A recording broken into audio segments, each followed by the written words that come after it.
కొల్లూరు మూకాంబిక ఆలయం కర్ణాటకలోని పడమటి కొండల్లో గల కొల్లూరులో మూకాంబిక క్షేత్రం ఉంది. ఇక్కడి విశేషం ఏమిటంటే అమ్మవారు జ్యోతిర్లింగంగా శివునితో కలిసి ఉంటుంది. ఆదిశంకరాచార్యుల వారు ఆలయంలో శ్రీచక్రాన్ని ప్రతిష్ఠించడంతో మూకాంబికాదేవి ఆలయానికి విశేష ప్రాచుర్యం లభించింది.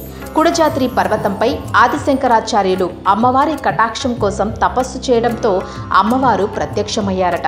ఆదిశంకరాచార్యులు అమ్మవారిని తన జన్మస్థలమైన కేరళకు రమ్మని అడిగారట. శంకరాచార్యుల కోసం మన్నించిన అమ్మవారు ఒక షరతు విధించింది. నీ వెంట వస్తాను, కానీ వెనక్కి తిరిగి చూడకూడదని, అలా వెనక్కి తిరిగి చూస్తే చూసిన స్థలంలోనే స్థిరంగా ఉండిపోతానని అంటుంది. ఆ షరతుకు అంగీకరించిన ఆదిశంకరాచార్యులు ముందు నడుస్తూ ఉండగా అమ్మవారు ఆయన్ని అనుసరిస్తుంది. అలా వెళుతూ ఉండగా కొల్లూరు ప్రాంతానికి రాగానే దేవి కాళీ అందెల శబ్దం వినిపించకపోవడంతో ఆదిశంకరాచార్యులు టక్కున వెనక్కి తిరిగి చూశారట. అలా మాట తప్పడంతో అమ్మవారు తనను అక్కడే ప్రతిష్ఠించమని చెప్పి శిలగా మారిపోయింది. అక్కడే ఆదిశంకరాచార్యులు శ్రీచక్రంతో పాటు మూకాంబిక పంచలోహ విగ్రహాన్ని కూడా ప్రతిష్ఠించారని చెబుతారు. శంకరుల వెంట వచ్చేటప్పుడు అమ్మవారు మాట్లాడకపోవడం వలన ఆమెకు మూకాంబిక అనే పేరు వచ్చిందని అంటారు.